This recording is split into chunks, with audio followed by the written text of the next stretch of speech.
সম্মানিত সাতক্ষীরাবাসী, কেমন আছেন আপনারা সবাই?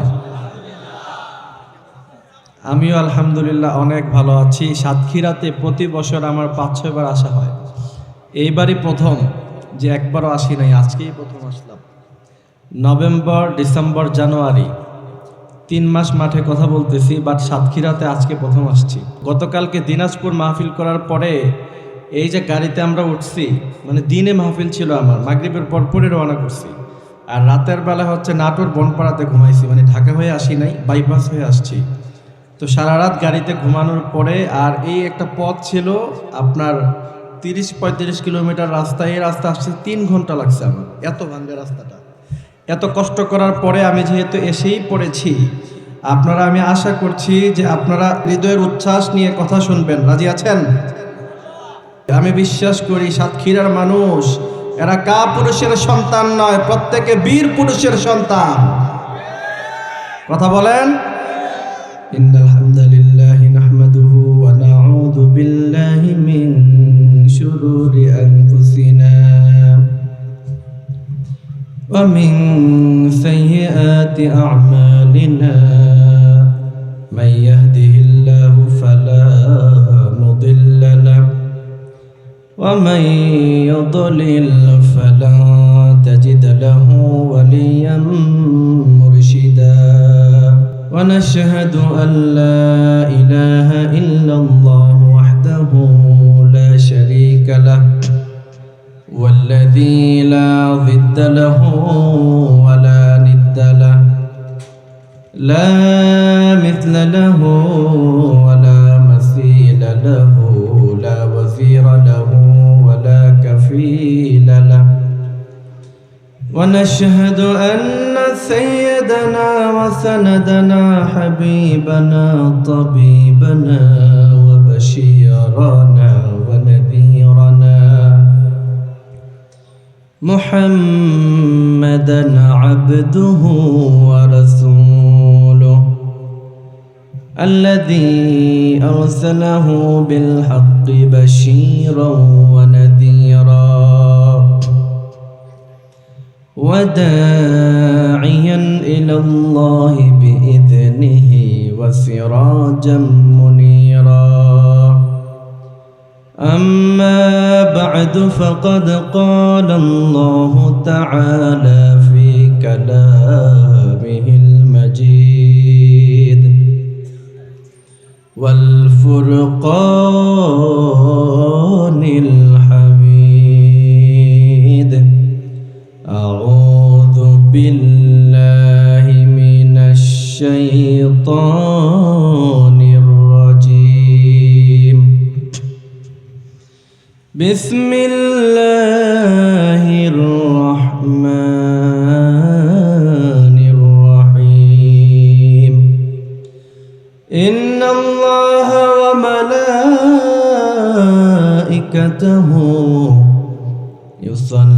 يصلون على النبي يا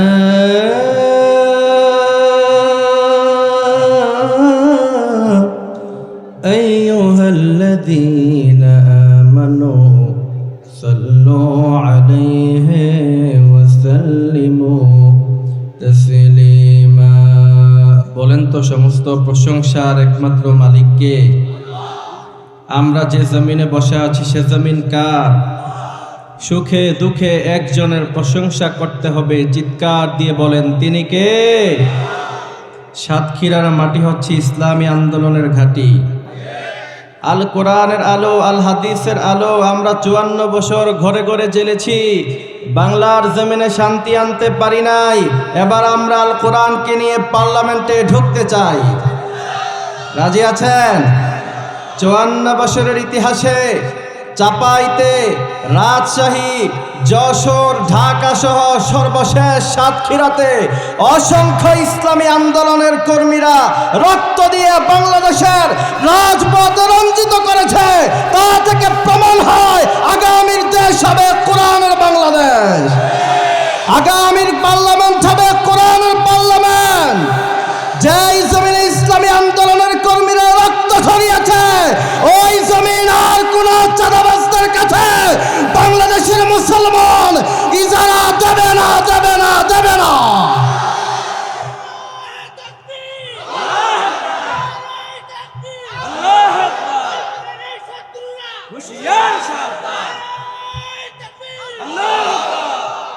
সারা বাংলাদেশে যত বেশি রক্ত ঝরানো হয়েছে, সবচেয়ে বেশি রক্ত ঝরেছে ইসলামী আন্দোলনের কর্মীদের সাতক্ষীরার মাটিতে। কথা বলেন। এই সাতক্ষীরার মানুষ স্পষ্ট ভাষায় বুঝিয়ে দিয়েছে, 16 বছর নির্যাতন সহ্য করেছে। 16,000 বছর যদি নির্যাতন করা হয়, কোরআন থেকে কোরআন ফলাইয়া তারা পিছনে চলে যাবে না। ঠিক কিনা? তাহলে চলেন সেই তাকবীরের সাথে আমরা থাকবো। আল্লাহ কবুল করুক, বলে না আমিন। তবে আমরা আজকে একটি কিতাব থেকে কথা শুনবো। এই কিতাবের নাম কি? আরো জোরে বলেন কি? এই কোরআন পড়লে সওয়াব আছে না নাই? এই কোরআন ধরলে সওয়াব আছে না নাই? এই কোরআনের জন্য নিজের জীবন বিলিয়ে দিলে সওয়াব আছে না নাই? আবার বিশ্বনবী বলেছেন, পৃথিবীতে 3টা জিনিসের দিকে তাকাবা, তাকাতে দেরি হয়ে যায়, সওয়াব হতে দেরি হয় না। সুবহানাল্লাহ পড়েন। প্রথম নাম্বার হলো কাবা। কোন মুমিন যদি কাবার দিকে তাকায় সওয়াব হয়ে যায়। আবার কোন মুমিন যদি রহমতের নজরে মায়ের দিকে তাকায়, সেখানে সওয়াব আছে না নাই? আবার বিশ্বনবী বলেছেন, এই কোরআন হলো এমন কোরআন, এই কোরআন পড়লেও সওয়াব হয়, এই কোরআন ধরলেও সওয়াব হয়। আবার এই কোরআনের দিকে তাকাবা, সেখানে সওয়াব আছে না নাই? আবার বিশ্বনবী বলেছেন, লা তুহসা আজাইবুহু ওয়া লা তাবলা গরাইবুহু ফীহি মাসাবিহুল হুদা। বিশ্বনবী বললেন, শোনো শোনো, এই কোরআন হলো এমন কোরআন, লা তুহসা আজাইবুহু, এই কোরআনের আশ্চর্যান্বিতার কোনো শেষ নাই। ওয়ালা তাবলা গরাইবুহু, এই কোরআন যত পড়বা ততই তোমার কাছে নতুন মনে হবে। ঠিক কি না? ফীহি মাসাবিহুল হুদা, এই কোরআনে আছে হেদায়েত ও মানারুল হিকমা। আবার এই কোরআনে রব্বুল আলামিন রাখলেন হিকমতের বাড়িধারা। সুবহানাল্লাহ পড়েন।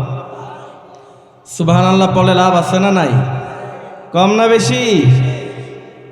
মিয়া কেমন লাভ? বিশ্বনবী বলেছেন, কেউ যদি একবার সুবহানাল্লাহ পড়ে, আরবের তেজস্বী ঘোড়া 500 বছর রাস্তায় দৌড়ালে যত দূর চলে যায়, এর চেয়ে বিশাল বড় গাছ রব্বুল আলামিন জান্নাতে লাগায়া দিবে।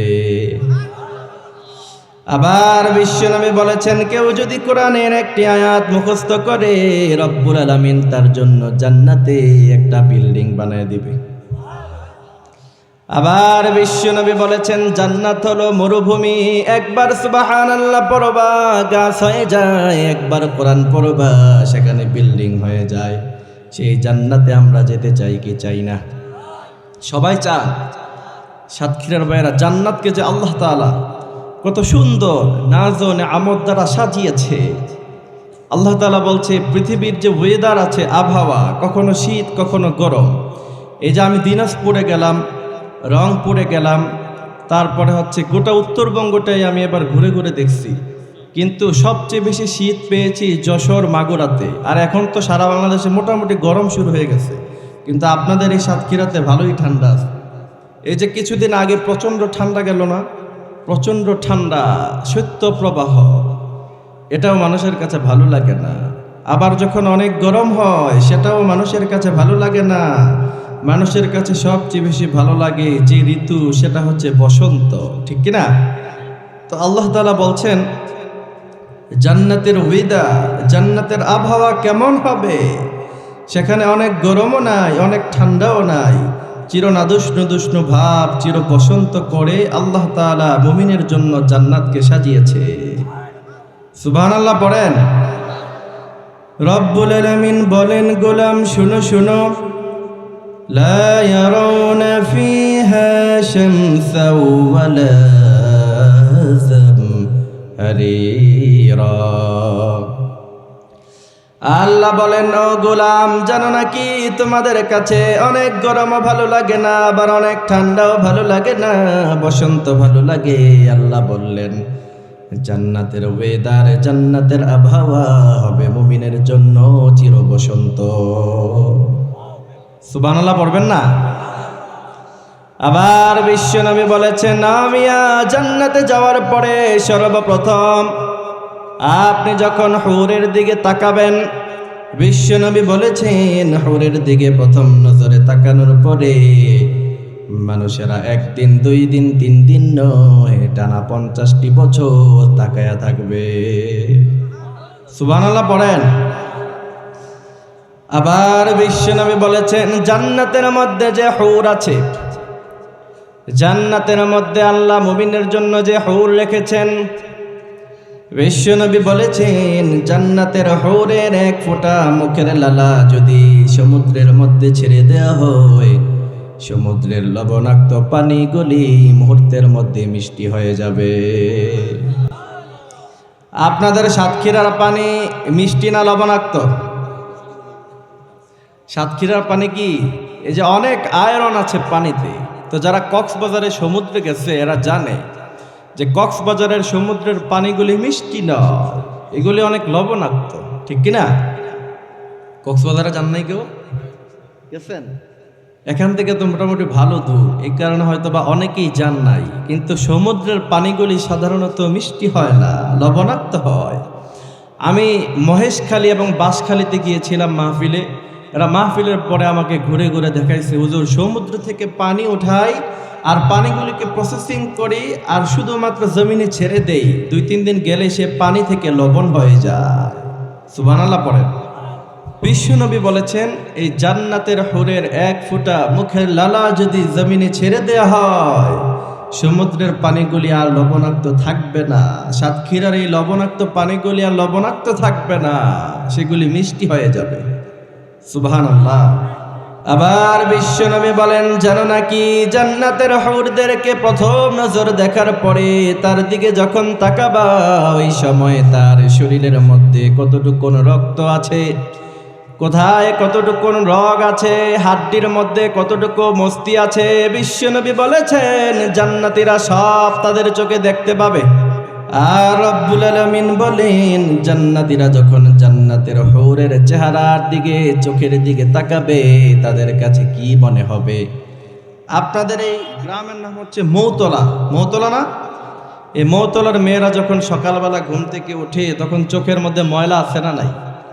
কথা বলেন, আছে না? আছে না? চোখের মধ্যে ময়লা হয়, কেতুর হয়, কিন্তু আল্লাহ বললেন, গোলাম শোনো শোনো, জান্নাতীরা যখন জান্নাতে যাবে হুরের চেহারার দিকে তাকাবে, কি মনে হবে? আল্লাহ বলেন, ওয়া হুরুন আইনু কামসালিল লুলুইল মাকনুন।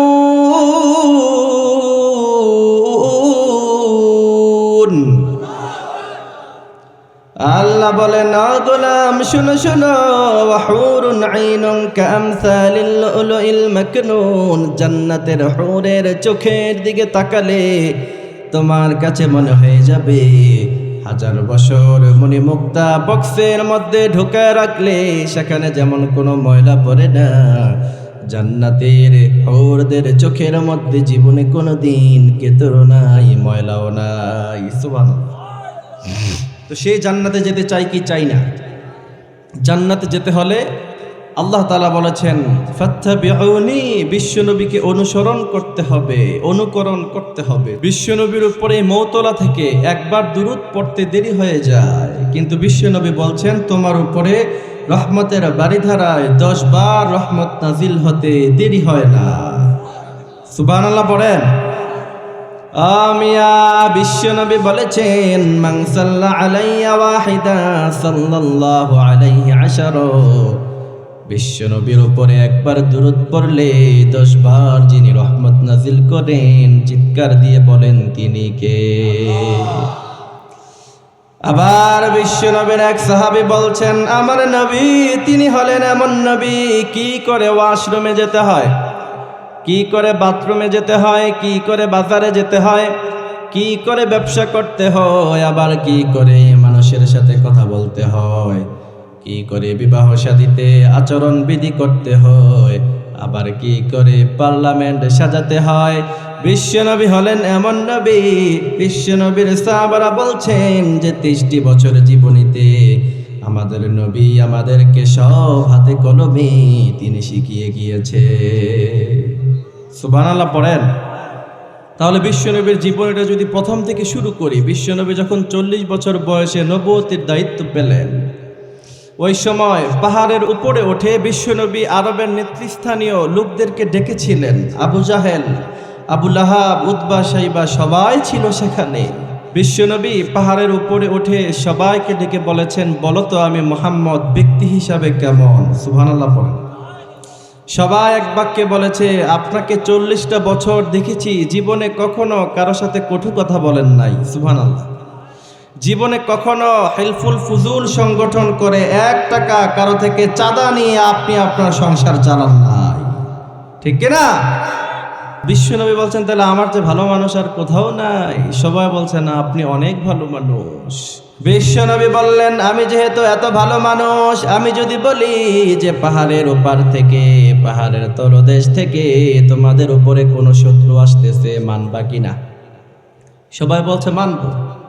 আপনি যাই বলবেন আমরা তাই মেনে নিব, কারণ আপনি আল আমিন, জীবনে কখনো মিথ্যা কথা বলেন নাই। বিশ্বনবী ওই সময় সবাইকে ডেকে বললেন, ইয়া কওমি আবুদুল্লাহ মা লাকুম মিন ইলাহিন গায়রুহু আফালা তাকিলুন। বিশ্বনবী বললেন, ও আমার কওমের লোকেরা, শোনো শোনো, লাত মানাত উজ্জাতের ইবাদত ছেড়ে দাও, আবুদুল্লাহ, ইবাদত করতে হবে একজনের। চিৎকার দিয়ে বলেন, তিনি কে? এতক্ষণ পর্যন্ত সবাই নবীকে বলছে আপনার যে ভালো মানুষ কেউ নাই, কিন্তু বিশ্বনবী যখনই বললেন লাত মানাত উজ্জাতের ইবাদত ছেড়ে দাও, এক আল্লাহর ইবাদত করো, সবাই বলল, মুহাম্মদ তোমার যে খারাপ মানুষ পৃথিবীতে আর নাই। নাউজুবিল্লাহ। মিয়া হুজুর, আপনি জান্নাতের ওয়াজ করেন, জাহান্নামের ওয়াজ করেন, আপনার যে ভালো মানুষ কেউ নাই, কিন্তু আপনি যখনই বলবেন কোরআন প্রতিষ্ঠার আন্দোলনের কথা, কোরআন দিয়ে সমাজ চালানোর কথা, হুজুর আপনার যে খারাপ মানুষ পৃথিবীতে আর নাই, ঠিক কিনা? তো বিশ্বনবী যখন এই কথা বললেন, এবার সবাই মিলে চিন্তা করলো, কি রে, মুহাম্মদ যে ভালো ভালো কথা বলে, এগুলো যদি সব মানুষেরা মেনে নেয়, তাহলে আমাদের টেন্ডারবাজি, চাঁদাবাজি, মানুষের সম্পদ দখল করা, জমি দখল করা আজীবনের জন্য বন্ধ হয়ে যাবে, ঠিক কিনা? এবার সবাই সিদ্ধান্ত নিতে চায়। আরবের মুশরিকদের একটা পার্লামেন্ট ছিল, পার্লামেন্টের নাম হচ্ছে দারুন নাদওয়া। এই দারুন নাদওয়া পার্লামেন্টে সবাই বসলো। মেম্বার অফ দ্য পার্লামেন্ট ছিল আবু জাহেল, আবু লাহাব, উতবা, সাইবা, ওয়ালিদ ইবনে মুগীরা। সবাই বসলো, কি করা যায়। বিশ্বনবীর বিরুদ্ধে এরা চিন্তা করে একটা সিদ্ধান্তে উপনীত হলো যে মুহাম্মদ যে কোরআনের কথা বলে, ইসলামের কথা বলে, এগুলিতে এভাবে চলতে দেয়া যায় না। সিদ্ধান্ত নেওয়া হলো যে আরবের বেদুইন লোকেরা যখন কাবার চত্বরে হজ করতে আসবে, তখন সবাই প্রোপাগান্ডা ছড়াবে আর বলবে যে আমাদের এখানে এক নব্য পাগলের জন্ম হয়েছে, তার কথা শোনো না, তার কাছে যেও না। নাউজুবিল্লাহ বলেন। আপনারা বুঝে থাকলে বলেন তো, আপনাদের এই মৌতলা, এই গ্রামে যদি আপনাদের এলাকার চেয়ারম্যান সাহেব একটা কথা বলে, কথার মর্মার্থ কম হয় নাকি বেশি হয়? তো ওই সময়ের member of the parliament Abu জাহেল, সে যখন একটা কথা বলে, সবাই বলে, কি রে, আবু লাহাব, উতবা, সাইবার মতো এত বড় বড় নেতারা যার ব্যাপারে কথা বলে, এ বিশ্ব পাগলটা কেমন, হজের অন্য কাজ করি আর না করি, সবাই মিলে চলো এই পাগলটাকে একবার দেখতে চাই। সবাই যখন কাবার চত্বরে বিশ্বনবীকে দেখতে এসে প্রথম নজর দেখেছিল, সবাই বলেছে এক বাক্যে, যার চেহারার সৌন্দর্য চাঁদের সৌন্দর্যকে হার মানায়, এ ব্যক্তি আর যাই হোক পাগল হতে পারে না, ঠিক কিনা? বিশ্বনবীর সৌন্দর্য কম না বেশি? ও মিয়া, বিশ্বনবী কেমন সুন্দর ছিল। আম্মা জান আয়েশা বলেছেন, সায়দানা ইউসুফকে দেখার কারণে জুলাইকা যখন সায়দানা ইউসুফের প্রেমে পড়ে যায়, সব মিশরের মেয়েরা বলেছে, ও জুলাইখা, কার প্রেমে তুমি পড়লা, কার প্রেমে তুমি পড়েছ? জুলাইখা বলল, কার প্রেমে পড়েছি তোমাদেরকে একটু দেখাতে চাই। সব সুন্দরী মেয়েদেরকে ডাকলো, ডেকে বলছে যে তোমাদের হাতে আমি একটা লেবু দিলাম আর ধারালো ছুরি দিছি। আমি যখন বলবো ইউসুফ যখন ঘরে আসবে, ওই সময় ধারালো ছুরি দিয়ে তোমরা এই লেবুটাকে কেটে কেটে স্লাইস করে ছোট ছোট পিস করে আমার সামনে দিবা। এই যে আজকে তুহিন ভাইয়ের বাসায় খাবার খাইছি, মাশাআল্লাহ খাবার এত মজা, গরুর গোশত তো খেয়ে সব শেষ করে ফেলছি। কারণ আপনাদের এই সাতক্ষীরার আর উত্তরবঙ্গ দক্ষিণবঙ্গের গরুর গোশত এত মজা, ঢাকা কুমিল্লায় যারা জীবনে খায় না এরা বুঝতে পারবে না। কারণ এই গরুগুলি তৈরি হয় হচ্ছে ন্যাচারালি ভাবে ঘাস দিয়ে, ঠিক কিনা? তো এই যে তুহিন ভাই আমাদের ছোট ছোট স্লাইস করে কেটে কেটে আমাকে হচ্ছে এই যে টমেটো দিয়েছে, টমেটো ছোট ছোট পিস করে এবং ছোট ছোট কেটে কেটে মরিচ দিয়েছে। তো জুলাইখা বলল যে তোমাদের হাতে লেবু দিলাম আর ধারালো ছুরি দিলাম, এই ধারালো ছুরি দিয়ে লেবুটাকে কেটে কেটে টমেটোর মতো স্লাইস করে দিবা। সবাই বলছে এটা তো আর কঠিন কাজ নয়, অনেক সহজ কাজ। এবার সবার সামনে সাইয়েদানা ইউসুফকে জুলাইখা বলল, ও ইউসুফ এবার একটু ঘরের দিকে আসো। সাইয়েদানা ইউসুফ যখন ঘরের দিকে আসলো, কোরআন বলেছে ওয়াকাত্তা'না আইদিয়াহুন্না ফিল আরদি। সাইয়েদানা ইউসুফ আসতে দেরি হয়ে যায়। মিশরের মেয়েরা সাইয়েদানা ইউসুফের দিকে তাকানোর কারণে আর তারা লেবু কাটতে পারে নাই। ওই সময় তারা তাদের হাতগুলি কেটে কেটে খান খান করে দিয়েছে। সুবহানাল্লাহ। আম্মা জান আয়েশা বলছেন, শোনো শোনো, আমার নবী আমার স্বামী এত বেশি সুন্দর ছিল, সাইয়েদানা ইউসুফকে দেখার কারণে যারা হাত কেটে ফেলেছে এরা যদি আমার স্বামী আমার নবীকে জীবনে একটি নজর দেখতো তাহলে তারা তাদের হাত ওই কলিজাটা কেটে খান খান করে দিত। তাহলে সৌন্দর্য কম না বেশি? আবার আম্মা জান আয়েশা বলেছেন, তোমাদের একটা সূর্য আছে, আবার আমারও একটা সূর্য আছে। তোমাদের সূর্য উদিত হয় ফজরের পরে, আপনাদের মৌতলাতে সূর্য ওঠে কখন? নাকি মধ্যরাতে, দুপুর 12টায়? ফজরের পরে সূর্য ওঠে। সূর্য এই যে টাইমটাকে মেনটেন করেছে, জীবনে কখনো আগেও ওঠে না পরেও ওঠে না। এই সূর্যকে যিনি চালায় চিৎকার দিয়ে বলেন তিনি কে? কিন্তু জীবনে একবার সূর্য উঠতে অনেক লেট হয়েছিল, জানেন কোন দিন? জানেন না? জানেন? সাইয়েদানা বেলাল রাদিয়াল্লাহু তাআলা আনহু বিশ্বনবীর মসজিদে নববীর খাস মুয়াজ্জিন ছিল। সবাই বলেছে, আ নবী, সাইয়েদানা বেলাল দীর্ঘদিন ধরে আজান দেয়, সুন্দর করে আশহাদু বলতে পারে না। আশহাদু বলে, ও নবী আপনি সাইয়েদানা বেলালকে মসজিদে নববীর মুয়াজ্জিনি থেকে বাদ দেন। বিশ্বনবী সাহাবাদের কথা মেনে নিলেন, বললেন, বেলাল কালকে থেকে তোমার আর আজান দেয়া লাগবে না। সাইয়েদানা বেলাল আল্লাহরে বলে, আল্লাহ আমি এতদিন ধরে আজান দিতাম, এখন আমার সমস্যা হয়েছে, আমি আশহাদু শুদ্ধ করে বলতে পারি না, এজন্য আমাকে মসজিদে নববীর মুয়াজ্জিনি থেকে বাদ দেয়া হলো। তো সাইয়েদানা বেলাল অভিযোগ করেছেন একজনের কাছে, চিৎকার দিয়ে বলেন তিনি কে? এবার আল্লাহ তাআলা বলছেন, বেলাল একটু অপেক্ষা করো, কারণ পৃথিবীতে যত মানুষই যত খেলা দেখায়, সবচেয়ে চমৎকার সুন্দর করা ডিজাইন করা খেলা যিনি দেখাতে পারেন, চিৎকার দিয়ে বলেন তিনি কে? এবার ফজরের সময় মসজিদে নববীতে আজান হয়, বিশ্বনবী একবার ডানে কাত হয় বামে কাত হয়, কিন্তু সূর্য সুবহে সাদেক তো আর দেখা যায় না। সুবহানাল্লাহ পড়েন। বিশ্বনবী একবার ডানে কাত হয় একবার বামে কাত হয়। সাইয়েদানা জিব্রাইল বিশ্বনবীর দরবারে আসলেন, এসে বললেন, ও নবী আজকে কি মসজিদে নববীতে আজান হয় নাই? বিশ্বনবী বললেন, ও জিব্রাইল প্রতিদিন যে আজান হয় আজকে তার চেয়ে সুন্দর করে আজান দেয়া হলো।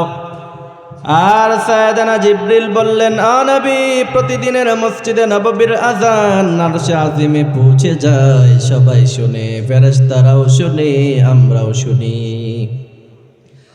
কিন্তু ও নবী আজকে মসজিদে নববীতে কে এমন আজান দিল, আজানের আওয়াজ আরশে আজিমে পৌঁছায় নাই, ফেরেশতারাও শুনে নাই। সুবহানাল্লাহ।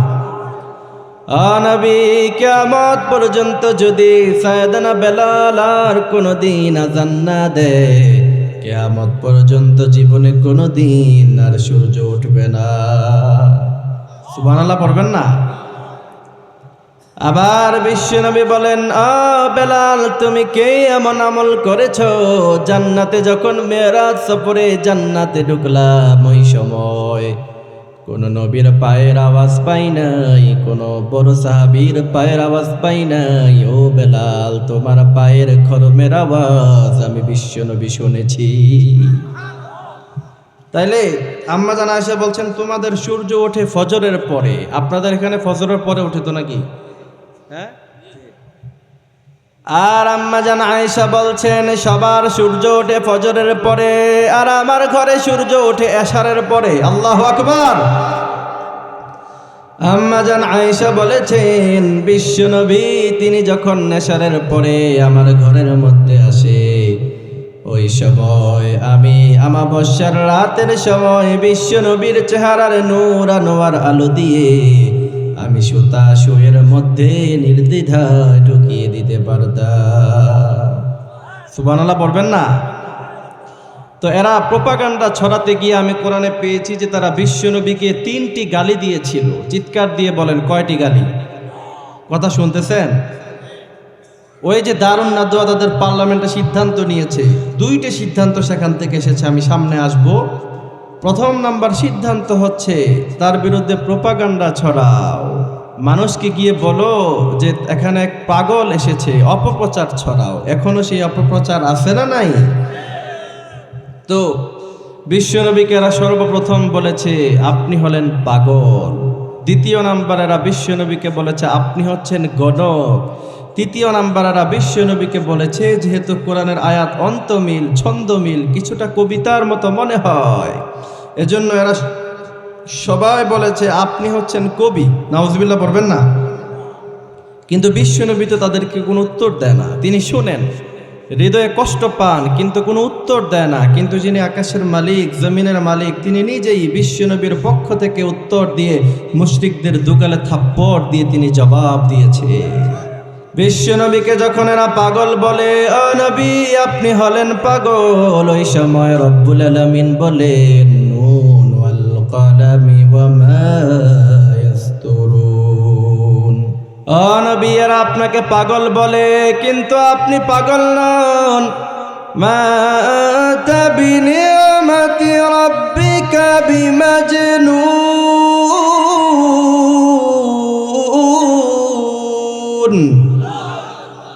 ও নবী আপনি পাগল নন, আপনি কি ওয়া ইন্নাকা লাআলা খুলুকিন আযীম। সুবহানাল্লাহ। দ্বিতীয় নাম্বারেরা বিশ্বনবীকে বলে ও নবী আপনি হলেন গণক।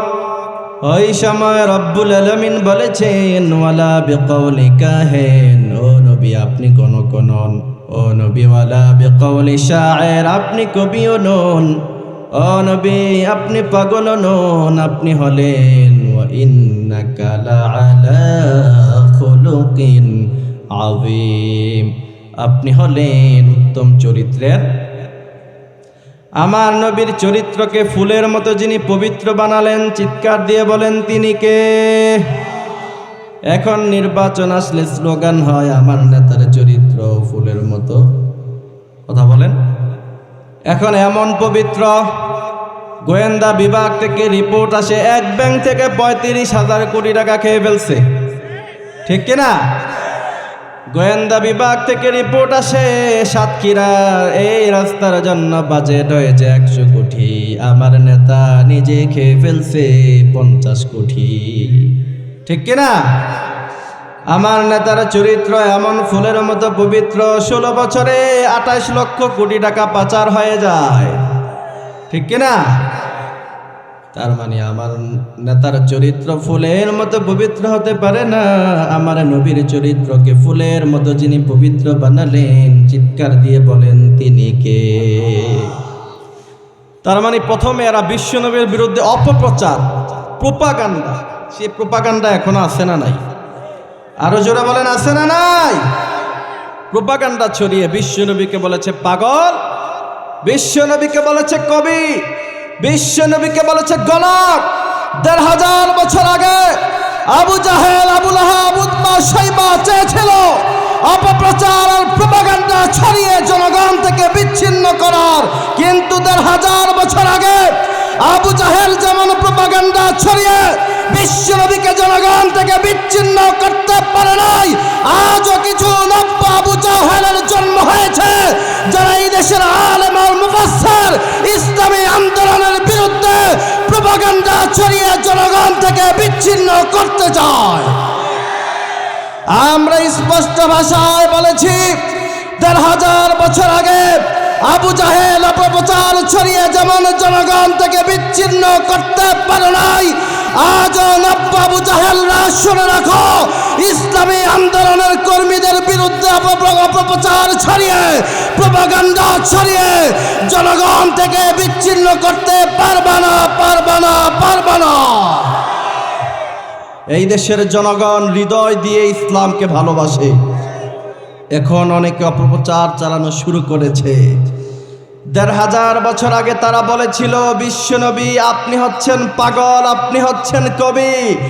আর এখন নব্য আবু জাহেলরা ইসলামী আন্দোলনের কর্মীদেরকে পাগল বলে না, রাজাকি রাজাকার উপাধিতে তাদেরকে গালি দিয়ে বেড়ায়, ঠিক কিনা? ১৫০০ বছর আগে আবু জাহেলের পাগল বলা, কাহেন বলা, গণক বলা যেমন ভাবে বেসে গিয়েছিল, আবার ১৫০০ বছর পরে নব্য আবু জাহেলের সমস্ত গালিগুলি আকাশের জমিনের নিচে ভেসে যাবে। ইসলামী আন্দোলনের কর্মীরা বাংলাদেশ থেকে জীবনে কোনোদিন পালাইয়াও যাবে না, বেসেও যাবে না।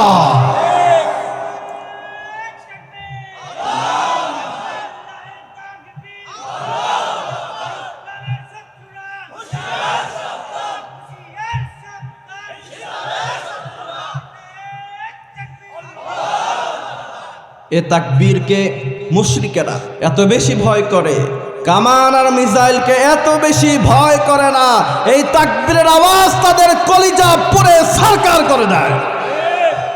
আপনারা দেখেন নাই ডোনাল্ড ট্রাম্প প্রথমবার যখন প্রেসিডেন্ট হলেন, ওই সময় তার কনফারেন্সে এক মুসলমানের সন্তান লিল্লাহে তাকবীর বলেছে। কামানও দেয় নাই, মিসাইলও দেয় নাই, বুমিংও করে নাই, বুলেটও ছাড়ে নাই। সে আওয়াজ শুনে ডোনাল্ড ট্রাম্প কোন দিক দিয়ে বের হবে রাস্তা বের হচ্ছিল, রাস্তা খুঁজছিল, ঠিক কিনা? তার মানে এ তাকবীরকে তারা সবচেয়ে বেশি ভয় করে। এজন্য আমার ইসলামী আন্দোলনের কর্মীরা যখন রাজপথে লিল্লাহে তাকবীরের আওয়াজ ছাড়ে, তখন তারা আমাদের এই স্লোগানকে ভুয়া ভুয়া বলে চিৎকার দিয়ে ঘোষণা দিয়েছে। আমরা বলতে চাই লিল্লাহে তাকবীরকে যারা ভুয়া স্লোগান দিয়েছে এরা বাংলাদেশে থাকার কোনো অধিকার রাখে না। এই স্লোগান ভালো না লাগলে ৫৬,০০০ বর্গ মাইল ছেড়ে তোমাদের দাদা বাবুদের আশ্রয়ে প্রশ্রয়ে চলে যাও।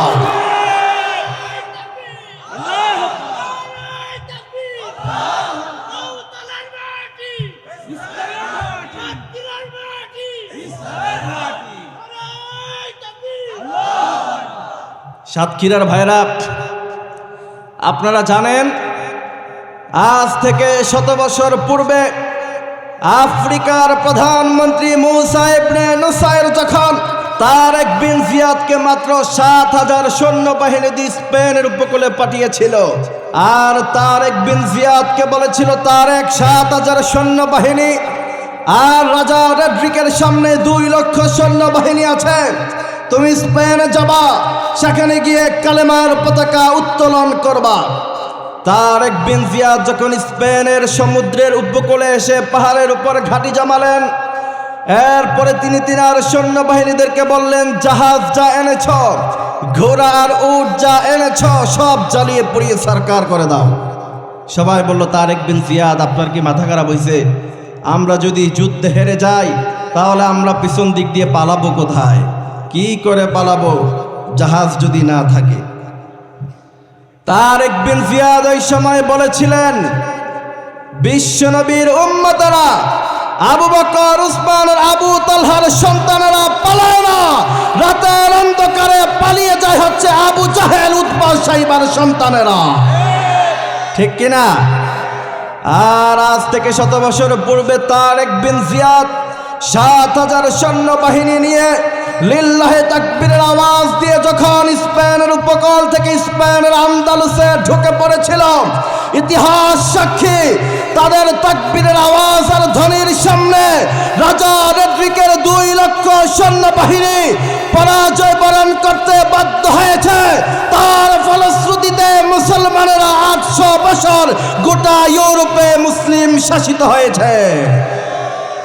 আজকেও তারেক বিন জিয়াদের সন্তানদেরকে বলতে চাই, শাহজালালের সন্তানেরা পালায় না, শাহজালালের সন্তানেরা লিল্লাহে তাকবীরের আওয়াজ ধরে, আর রাতের আধারে গৌর গোবিন্দর সন্তানেরা পালিয়ে যায়। ঠিক কিনা? আরো জোরে বলেন।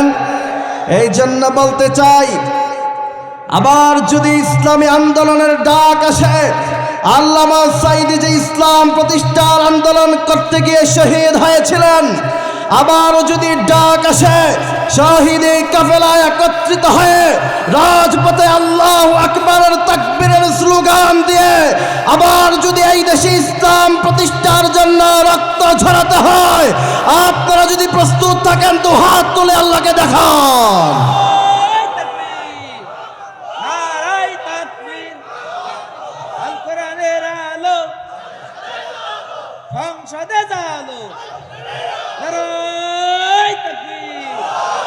হাত নামান।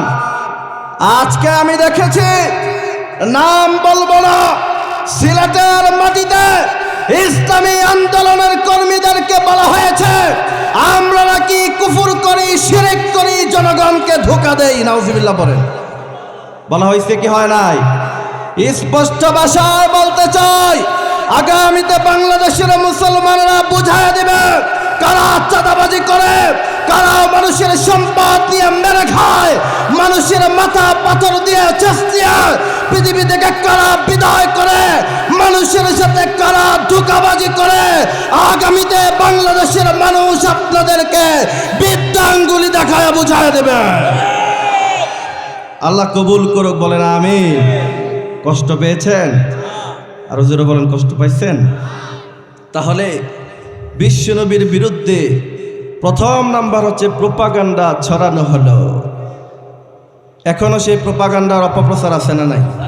কিন্তু মজার বিষয় হয়েছে, ওই সময় আবু জাহেল, আবু লাহাব, উতবা, সাইবা সবাই যখন বলেছিল যে পাগল এসেছে, কবি এসেছে, অপপ্রচার করতে গিয়ে যেমন সুপ্রচার হয়েছে আর সবাই যেমন পড়েছে লা ইলাহা ইল্লাল্লাহ, সেটা আজকে আমরা বাংলার জমিনে দেখতে পাই।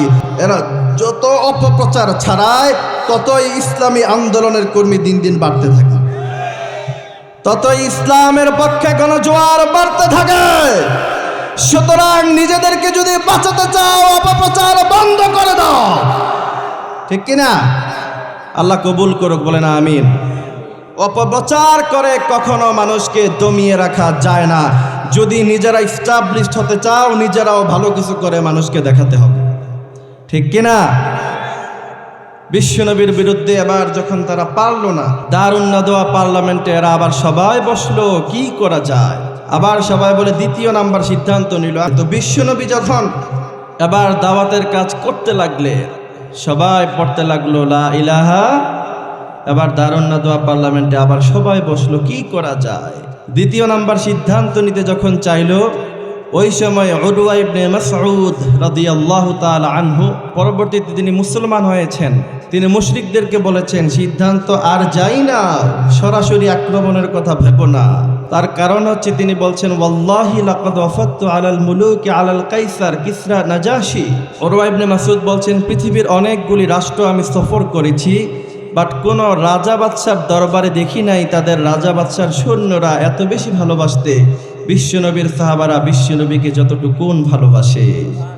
যদি বিশ্বনবীর বিরুদ্ধে সরাসরি আক্রমণ করো, তাহলে একটাও তোমরা শরীরে, মাথা আর শরীরে একসাথে মিলায়া বাড়িতে ফিরতে পারবা না। সুবহানাল্লাহ।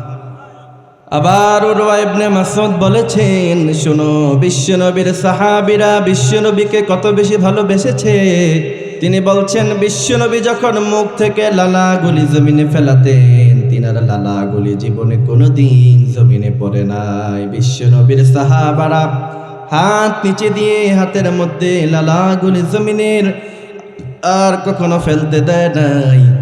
তিনারা বিশ্বনবীর মুখের লালাগুলি হাতের মধ্যে নিয়ে লোশনের মতো শরীরে মেখে নিতে।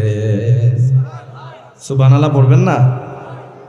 আবার উরওয়া ইবনে মাসউদ বলছেন বিশ্বনবী যখন ওযু করেন, তিনার ওযুর পানিগুলি জীবনে কখনো কোনোদিন জমিনে পড়ে নাই।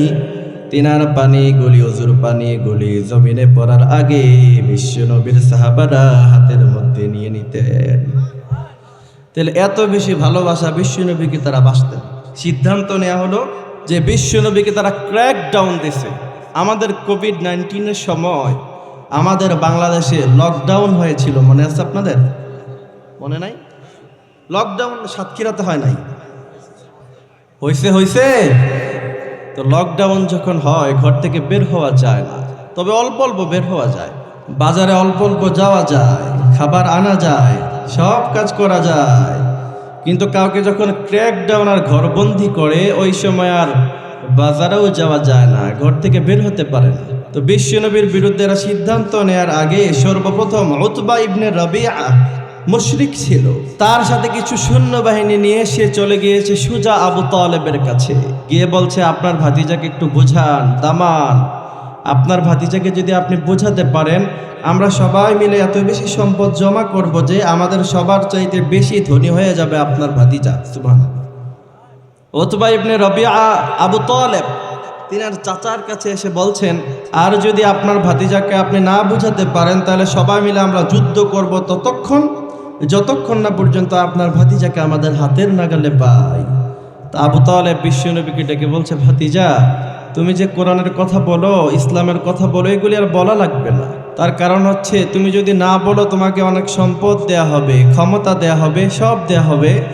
আবার তুমি যদি এই কোরআনের কথা বলো তাহলে যুদ্ধ করা হবে। ভাতিজা কি দরকার এই ঝামেলায় যাওয়ার? কারণ তিনি তো অমুসলিম ছিলেন, কোরআনের মর্ম তিনি বোঝেন নাই।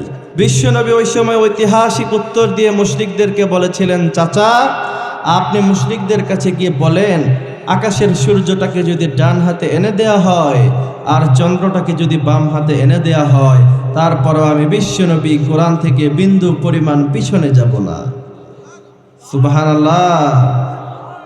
এবার আবু তালেব বলে, ভাতিজা, যার সম্পদের লোভ নাই, যার ক্ষমতার লোভ নাই, যার টাকার লোভ নাই, সে আর যাই হোক মিথ্যা কথা কোনোদিন বলতে পারে।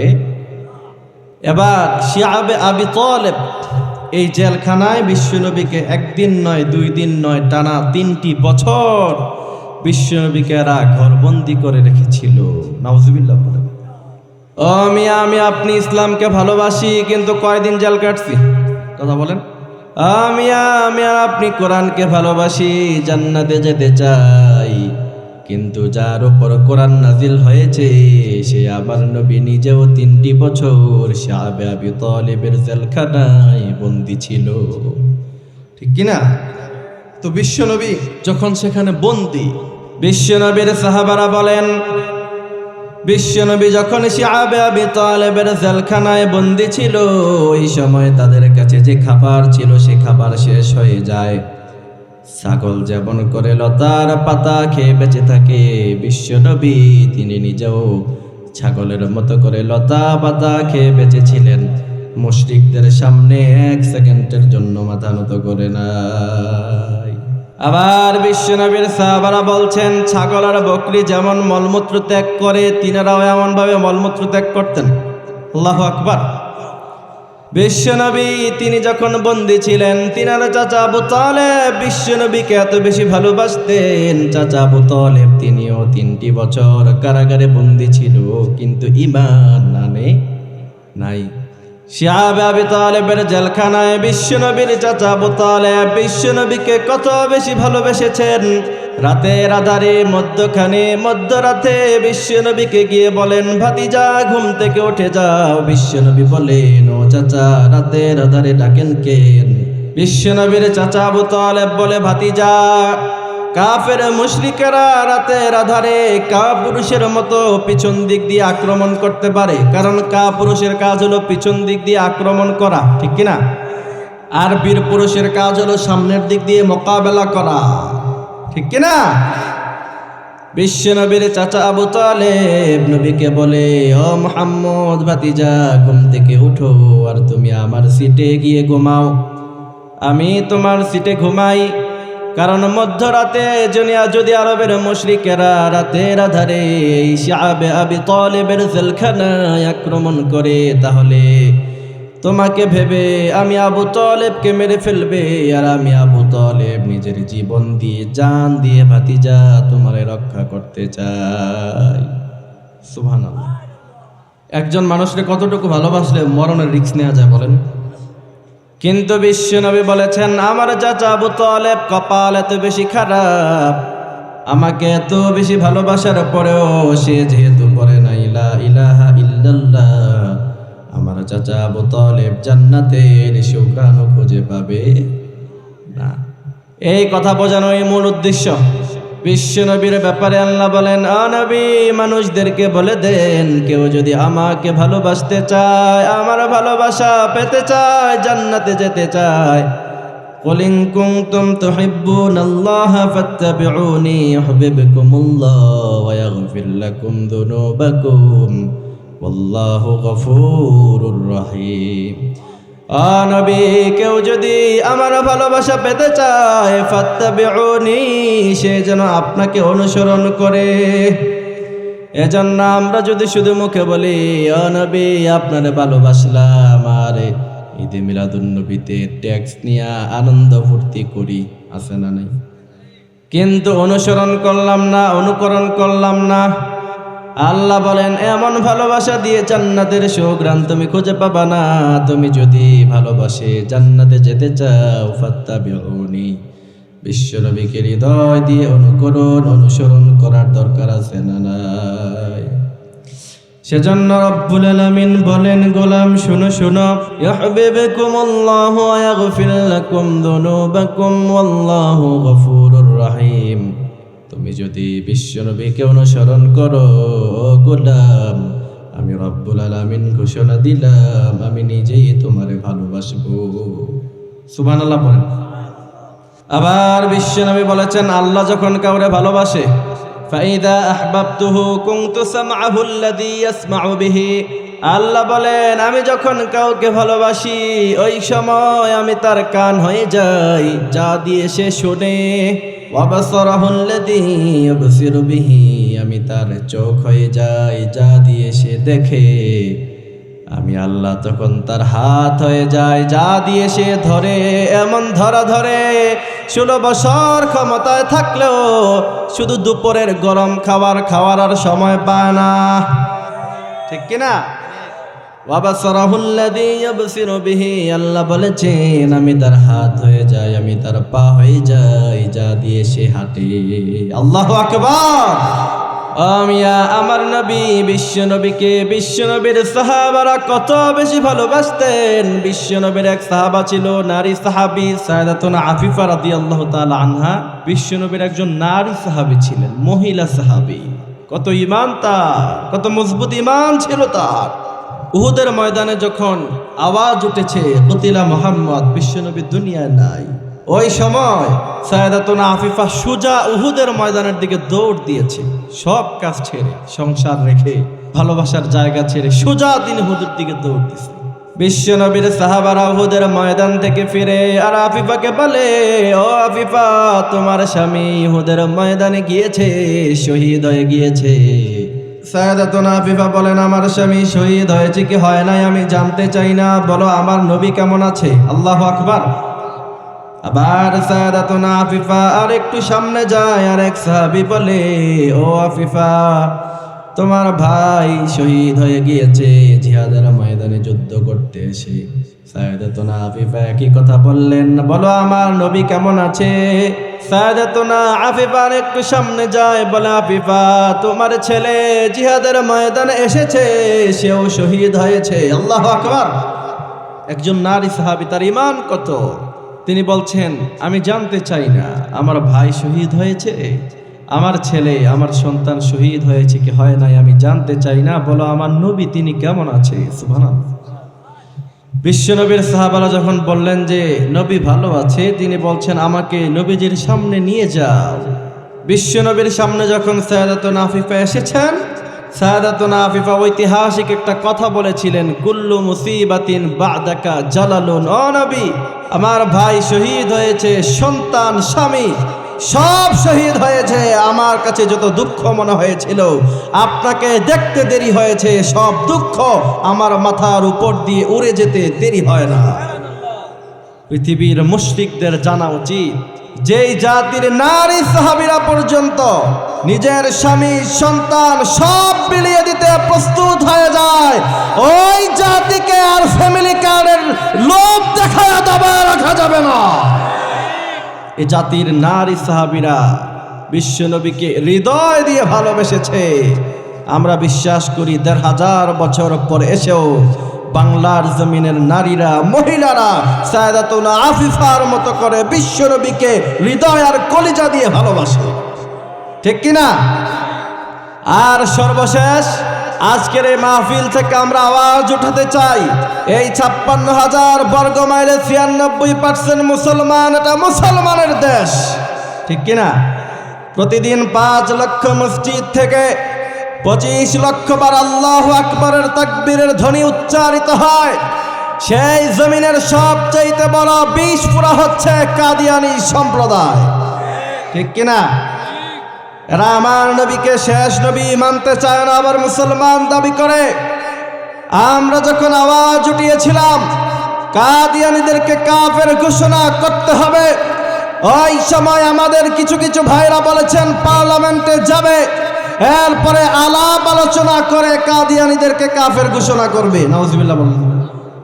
কাদিয়ানীর যে কাফের, এটা পার্লামেন্টে গিয়ে নতুন করে আলাপ আলোচনা করে তারপরে কাফের ঘোষিত করতে হবে, এই কথা যে বলে সে আর যাই হোক মুসলমানের সন্তান হতে পারে না।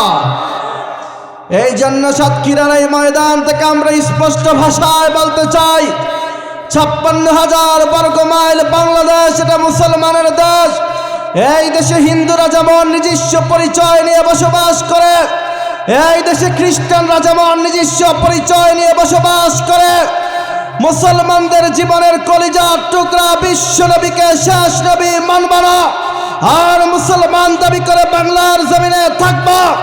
স্পষ্ট ভাষায় বলতে চাই, বাঁচতে হলে হিন্দু খ্রিস্টান বৌদ্ধ তাদের মতো নিজেদেরকে মুসলিম ঘোষণা করে বাঁচতে হবে।